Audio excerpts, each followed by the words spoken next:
વરાછાની NRI યુવતી ડોક્ટરને blackmail કરી 1.89 કરોડ પડાવનાર ગુરુપ્રસાદ નાયડુએ તમિલનાડુ અને બંગાળની 9 યુવતીઓ પાસેથી પણ 53,10,000 રૂપિયા પડાવ્યાનું સામે આવ્યું છે. ગુરુપ્રસાદ ગુરુવૈહાવ નાયડુ હાલ પોલીસ રિમાન્ડ પર છે, જેમાં તેણે તમિલનાડુ અને કોલકાતા સહિતની 9 યુવતીને સોશિયલ મીડિયા થકી મિત્રતા કેળવીને અંગત ફોટો મેળવી તેને વાયરલ કરવાની ધમકી આપી 53,10,000 પડાવ્યા હતા. આરોપી ગુરુપ્રસાદે ફિગ્મા એપ્લિકેશન, જેમાં online payment transfer, screenshot, bank બેલેન્સનો સ્ક્રીનશોટ, HDFC બેંકના NEFT ફોર્મમાં એડિટિંગ કરી સ્ક્રીનશોટ બનાવી ડોક્ટરના રૂપિયા ટ્રાન્સફર કર્યા હોવાનું ફક્ત ખોટી રીતે બતાવવા ઉપયોગ કરતો હતો.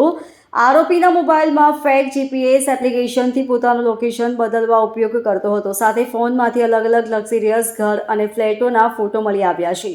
ઉપરાંત 18 જીમેઇલ વાળી આઈડી મળી આવી છે. કમિશનર શ્રી સુરત શહેરની સૂચનાથી સુરત શહેરના નાગરિકોને ભોગ બનતા અટકાવવા માટે અને ખાસ કરીને જે બહેનો દીકરીઓની સાથે કોઈ પણ પ્રકારનું સાયબર ક્રાઇમ થયું હોય તેને શોધી કાઢવા માટે સૂચના આપવામાં આવેલ. તે અંતર્ગત સાયબર ક્રાઇમ સેલની અંદર અગાઉ 56 નંબરનો ગુનો નોંધવામાં આવ્યો હતો, જેની અંદર મૂળ આંધ્રપ્રદેશના નિવાસી એવા ગુરુપ્રસાદ કોવીની ધરપકડ ચેન્નઈ ખાતેથી સાયબરની ટીમ દ્વારા કરવામાં આવી હતી. સદર આરોપીના રિમાન્ડ દરમિયાન રિમાન્ડ મેળવીને વધુ પૂછપરછ કરતાં કેટલીક વધુ વિગતો પ્રકાશમાં આવી છે.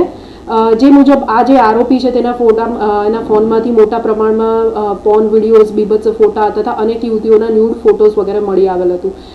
વધુમાં તેના મોબાઈલની વધુ તપાસ કરતાં કુલ 9 યુવતીઓને એણે અલગ અલગ રીતે શિકાર બનાવી હોય. કોઈને ફોટો મારફતે, કોઈને બિઝનેસમેન તરીકે કાં તો જીમ ટ્રેનર તરીકે પોઝ કરીને ખોટી પ્રોફાઇલ બનાવીને વિશ્વાસમાં લઈને તેમને લોન અપાવવા કે બિઝનેસ સેટ કરવા કે કોઈ પણ રીતના તેમની પાસેથી પૈસા લીધા હોય એવી અલગ અલગ યુવતીઓની, ભારત દેશના અલગ અલગ રાજ્યોમાં રહેતી યુવતીઓની વિગતો મળી આવેલ.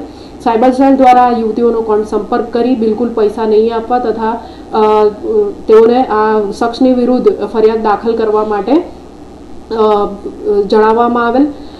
તે અંતર્ગત એક દીકરીએ હૈદરાબાદની અંદર જે સાયબરાબાદ છે તે સાયબરાબાદ પોલીસ સ્ટેશનની અંદર કુલ 32 લાખ રૂપિયાનું ફ્રોડની સાયબર ક્રાઇમ પોલીસ સ્ટેશનની અંદર ફરિયાદ આપેલ છે. આ ઉપરાંત જે જરૂર પડે ગાઈડન્સની અત્રેથી પૂરું પાડવામાં આવે છે જે ભોગ બનનાર છે તેઓને. સાથે સાથે ખાસ આ કેસની અંદર જે બધું બીજી વિગતો ધ્યાનમાં આવી છે એ મુજબ છે કે આરોપી પોતાના ફોનની અંદર સૂઝ, ટિન્ડર, બમ્બલ, ફેટ લાઈફ નામની અલગ અલગ જે ડેટિંગ વેબસાઇટ્સ, ડેટિંગ એપ્લિકેશન્સ છે એનો યુઝ કરતો હતો. આરોપીએ અલગ અલગ ફેક પ્રોફાઇલ બનાવેલી હતી, જેની અંદર એ યુરોપિયન પર્સન હોવાનો દેખાડો કરતો હતો. યુરોપના અલગ અલગ દેશના સારા એવા આકર્ષક દેખાતા યુવક અને યુવતીઓના ફોટાનો ઉપયોગ કરીને તેણે જેક્સ પાર્કર અને શ્રીનિકા ડિયાઝ નામની 2 અલગ અલગ ફેક પ્રોફાઇલ ઇન્સ્ટાગ્રામ પર બનાવેલ હતી, જેના માધ્યમથી તે મહિલાઓને લલચાવતો હતો. અને સાથે સાથે જે શ્રીનિકા ડિયાઝ નામની એણે પોતાની આઈડી બનાવી હતી, એના મારફતે છોકરીઓનો વિશ્વાસ જીતીને એમને પોતાની સાથે એમને મદદ કરવાના બહાને એ રીતના એમનું વિગતો મેળવતો હતો. અને ત્યારબાદ એ પોતાના જ એકાઉન્ટથી પોતાની ઓળખ જેક્સ પાર્કર તરીકે આપીને ફિમેલ એકાઉન્ટમાંથી મેલ એકાઉન્ટની એ રીતના કાં તો પોતાના અસલી એકાઉન્ટનો તરફ એની ઓળખાણ કરાવીને કે આ મારો મિત્ર છે, તમને મદદ કરશે, એવી રીતના અલગ અલગ રીતના તરકટ રચીને ઘણા બધા લોકોને ભોગ બનાવવાની કોશિશ કરતો હતો. વધુમાં આ જે ભોગ બનનાર છે એ બધાને પોતાનું પાસે ઘણું મોટું બેંક બેલેન્સ છે, ઘણું મોટું બેંક એકાઉન્ટ છે અને કરોડો $US કે ઓસ્ટ્રેલિયન ડોલર પોતાની પાસે છે એ રીતનું બતાવવા માટે પોતાના મોબાઈલની અંદર જે સ્ક્રીનશોટ વગેરે એને એડિટ કરી શકાય એ માટેની એપ્લિકેશન પણ વાપરતો હતો.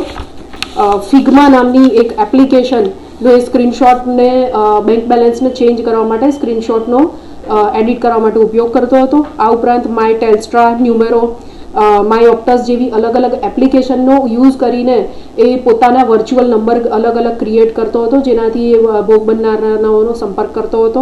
આ ઉપરાંત પ્રોટોન VPN એપ્લિકેશનનો પણ યુઝ કરીને પોતાનું લોકેશન ભારતમાં નહીં પરંતુ બહારની કન્ટ્રીમાં બતાવતો હતો. અને આરોપીના મોબાઈલમાં ફેક GPS નામની એપ્લિકેશન પણ મળી આવેલ છે. અને આ ઉપરાંત મહિલાઓનો સંપર્ક સાધવા માટે બીજી પણ એમોનો ઉપયોગ કરતો હતો, જેમ કે ગૂગલ પરથી સારા એવા બંગલોઝ અને ફ્લેટ્સ લક્ઝરિયસ હોય એના ફોટા ડાઉનલોડ કરીને ફેસબુક પર અલગ અલગ જે ગ્રુપ હોય છે ફ્લેટમેટ્સ વગેરે એની અંદર પણ એ પોતાને ફ્લેટમેટ જોઈએ છે અને પોતે ફિમેલ છે એ રીતે પોઝ કરીને એકાઉન્ટ્સ ઉપર એ પોસ્ટ કરતો હતો આ ઘરના ફોટા કે મારે ફ્લેટમેટ જોઈએ છે.